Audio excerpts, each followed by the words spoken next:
It's New York Fashion Week. John Pfeiffer is in the midst of all of that. He's our casting director, and he's looking at models from all over the world. Today is kind of my official start to every fashion season.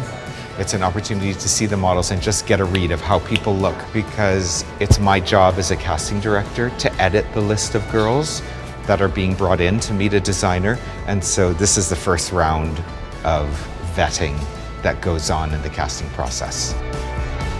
We want to make sure that we're looking for spokespeople as well. You know, we're looking for energy and excitement and enthusiasm and drama and beauty. It's quite a checklist of what the Victoria's Secret model needs to be to make it in this show.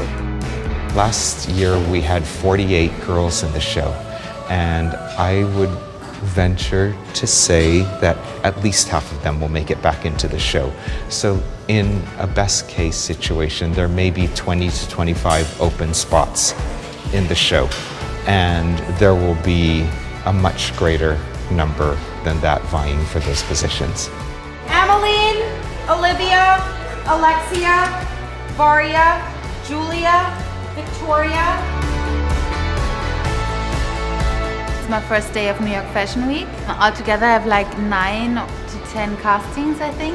So I have to like run around the whole day and try to be at all the castings.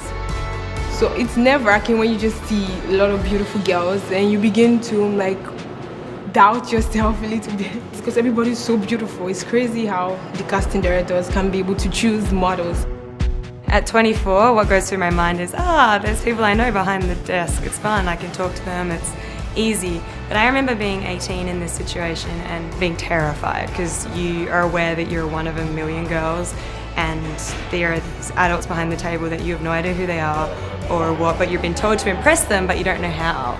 You can't be just pretty.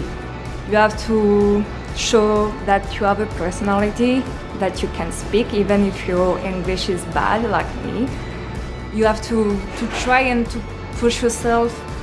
You don't have to be shy. Good morning, how are you? I'm good, how are you? Very well, thank you, nice to see you. You have only a brief moment. Good morning, how are you, Paula? How are you, Rachel? Good to see you. Hi, how are you, Bruna? So if you just walk into a room and hand your card, it's nothing. You have to have your head in the game. And it doesn't mean you have to like tap dance your way into the room either. You need to be engaged when you get in front of any client. So all you have to do in that really short time, and it's really hard, you have to impress everybody. You have to think, wow, okay, we're gonna remember this girl. I'm so happy. Honestly, when I'm doing the walk in the room, my mind is blank. I couldn't form a thought if I wanted to because I'm just so excited.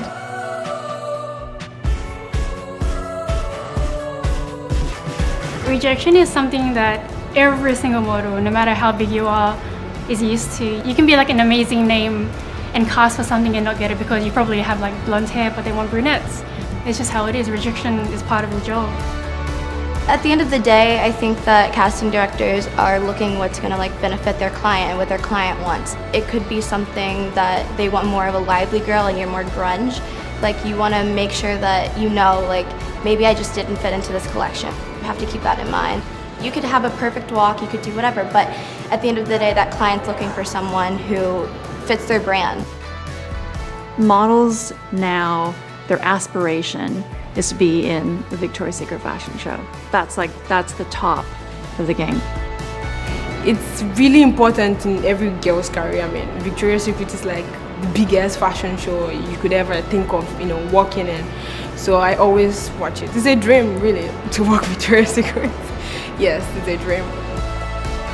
As you can see, we saw, I believe, close to 500 girls today, and there's no way I would be allowed to bring in even 300 girls into a client's casting because designers don't have that kind of time.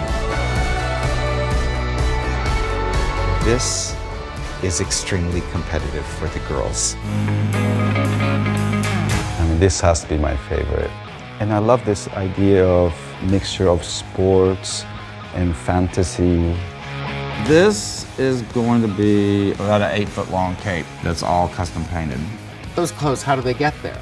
Well, A lot of work is involved. You just don't go down to the corner store and buy a beaded bodysuit that fits, you know, an Amazon woman. The intention from the sketch was it was going to have one loop on the front and the other 2 loops on the back. But the reality of seeing that mass of fabric was just not very proportionately gratifying to the eye.